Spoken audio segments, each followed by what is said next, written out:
The antique shop hummed with secrets, a quiet symphony of dust motes dancing in shafts of pale sunlight. Clara, a young woman with eyes that held a hint of restless curiosity, wandered through its cluttered aisles. It was her favorite escape. A refuge from the mundane realities like her dead-end office job, bad dating profiles, and the constant hum of the city that never slept. Here, surrounded by forgotten treasures, she felt a sense of connection to something larger than herself, a faint echo of times long past. Mr. Abernathy, the shop's owner, was a man of peculiar habits. He was a gaunt figure with eyes that glinted with an unnerving intensity behind thick spectacles. He knew the history of every object in his shop, or at least, he claimed to. His voice was a low, gravelly murmur, and he spoke in riddles, often hinting at stories hidden beneath the surface of ordinary things. Clara found herself drawn to a particular object. A small, ornate wooden box tucked away in a dusty corner. It was intricately carved with symbols she didn't recognize, its dark wood gleaming softly under the dim light. There was an aura surrounding the object, it drew the eye in a mystifying way. The box seemed to pulse with a faint energy. "That one's special," Mr. Abernathy said, his voice startling her. He had approached silently, as he often did, appearing from the shadows as if summoned by some unseen force. "It has a story to tell." Clara picked up the box, turning it over in her hands. It felt strangely warm to the touch. "What kind of story?" Mr. Abernathy smiled, a slow, unsettling expression. "A story of love and loss, of betrayal and redemption. A story that spans centuries." He seemed to be able to reach into the depths of her mind. She found a sense of clarity mixed with excitement, yet she could not quite place it. He told her he'd acquired it from an old manor in Romania. The item was rumored to be haunted or cursed. It was the kind of sensational story people loved, yet something about the way Mr. Abernathy conveyed the tales made her wonder if it could actually be true. Clara, a skeptic by nature, dismissed his words as mere theatrics. But she was intrigued. She bought the box, paying a price that seemed suspiciously low. As she thanked Mr. Abernathy and turned to leave, the shopkeeper smiled eerily. "The box chooses its owner, not the other way around, you know what I mean?" Back in her apartment, Clara examined the box more closely. She tried to open it, but it was locked, and she couldn't find a key. She spent hours studying the carvings, trying to decipher their meaning. She'd even tried some of the videos on the internet on how to open things without a key, but nothing was helping. That night, she had a dream. She was standing in a vast, snow-covered landscape. A lone figure approached her, a man with kind eyes and a gentle smile. He introduces himself as David. He told her the box was a key, and that only someone who was willing to love could open it. Then he disappeared, leaving her alone in the cold. She awoke with a start, her heart pounding in her chest. The dream felt so real, so vivid. It was as if she had actually met David. But who was he? And what did he have to do with the box? She thought it over. Should she be researching this? Could there be something real about that moment she experienced? It seemed too absurd to be true. Driven by an inexplicable curiosity, Clara decided to investigate. She started researching the symbols on the box, spending hours poring over ancient texts. She eventually discovered that they were part of a forgotten language, a dialect spoken by a secretive cult that once thrived in the Carpathian Mountains. She recalled what Mr. Abernathy said about it coming from Romania. The cult worshipped Irina, a mythical figure believed to possess immense power. The box, she learned, was said to contain a fragment of Irina's soul, a piece of her essence that could grant wishes and unlock hidden potential. As she delved deeper into the mystery, Clara began to experience strange occurrences. Objects moved on their own, whispers echoed in the empty rooms of her apartment, and shadows flickered at the edge of her vision. She felt a growing sense of unease, a feeling that she was being watched and followed. The whispers grew more and more convincing. The sense that someone was in the same room was undeniable, even though she clearly saw that no one was there. She confided in a friend, a pragmatic journalist named Ben. He dismissed her concerns, attributing them to stress and an overactive imagination. But when Clara showed him the box and the research she had gathered, he became intrigued. He agreed to help her investigate. Together, Clara and Ben traced the box back to its origins, traveling to Romania and venturing deep into the Carpathian Mountains. They followed a trail of clues, piecing together fragments of history and legend. They encountered strange and unsettling characters, people who seemed to know more than they were willing to reveal. They found a hidden monastery nestled high in the mountains. Inside, they discovered ancient texts that shed light on Irina's story. She had been a powerful sorceress, revered and feared in equal measure. She had used her magic to protect her people, but had ultimately been betrayed by those closest to her. Her soul had been shattered, her essence scattered to the winds. The box, they learned, was one of several artifacts containing fragments of her soul. These artifacts, when brought together, could restore Irina to her former glory, granting her unimaginable power. Clara and Ben realized that they were not the only ones searching for the box. A shadowy organization, known only as the Circle, was also after it.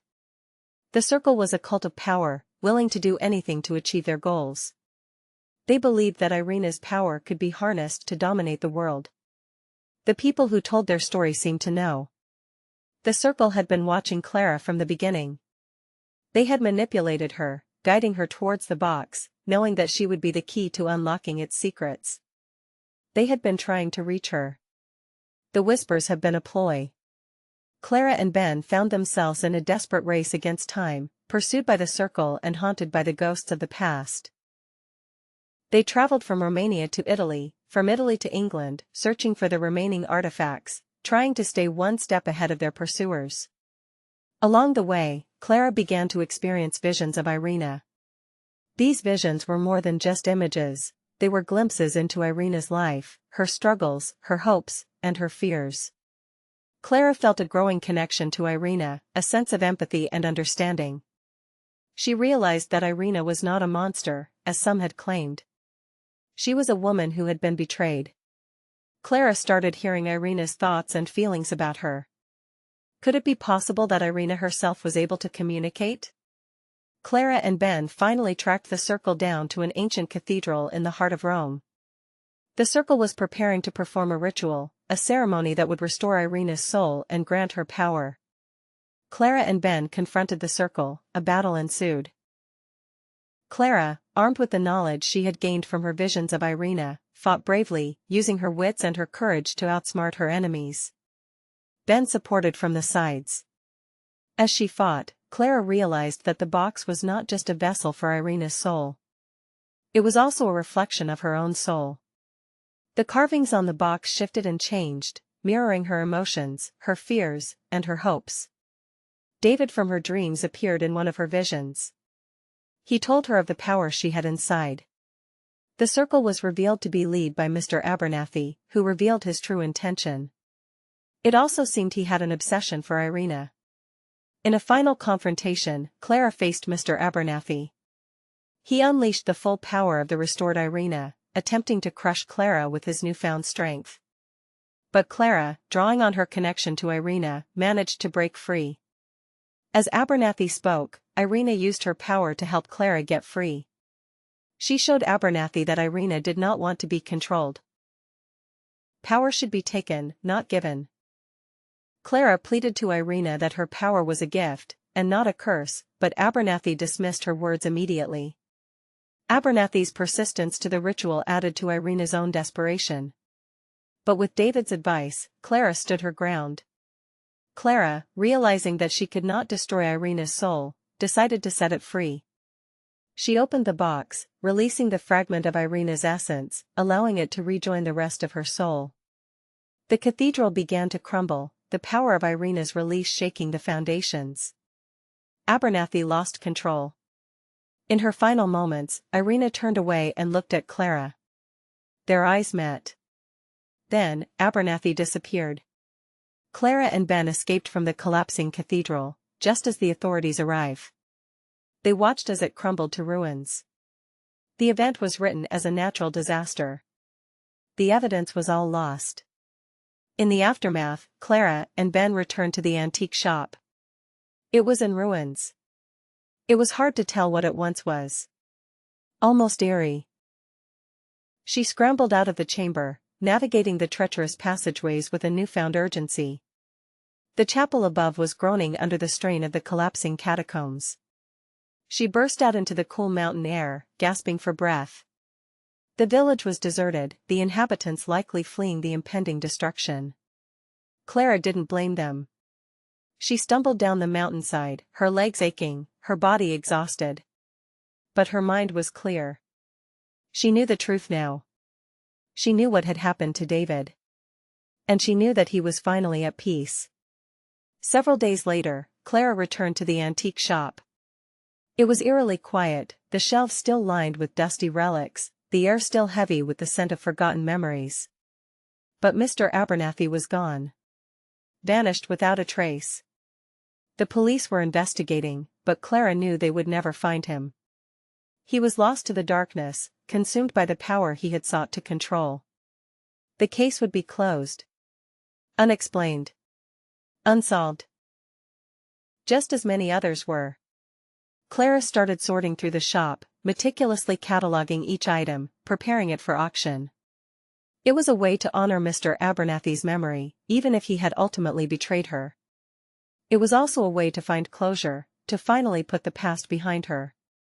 What will come to pass will come no matter what, but sometimes closure is necessary. One afternoon, while cleaning out Mr. Abernathy's office, she came across a hidden compartment behind a bookshelf. Inside, she found a collection of old journals, bound in leather and filled with Mr. Abernathy's meticulous handwriting.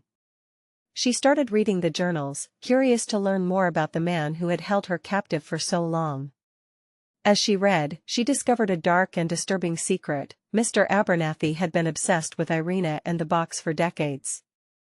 He had dedicated his life to finding them, driven by a belief that they held the key to unlocking unimaginable power.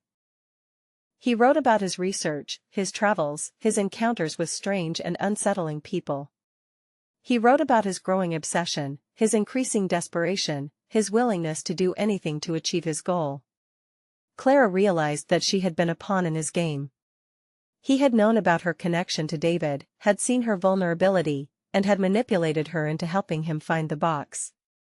She felt a surge of anger, a burning desire for revenge. But then, she remembered David.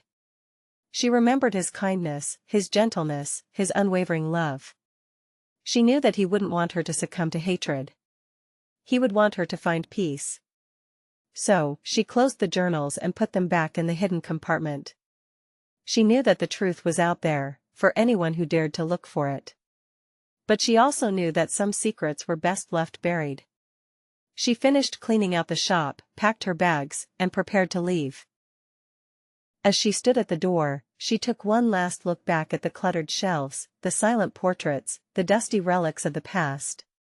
She realized that the antique shop had been more than just a sanctuary. It had been a crucible, a place where she had confronted her demons and emerged stronger, more resilient than ever before. The shop held many memories, not solely of David and not even just of Abernathy. It held glimpses into many lives, each one a reminder of the joys and trials of the human soul. She stepped out into the sunlight, leaving the past behind her. She didn't know what the future held, but she was no longer afraid. She had found closure. Several years passed. Clara moved to a small coastal town. It gave her the space she needed. She was now working as a volunteer in a museum, working as a researcher that was dedicated to maritime history.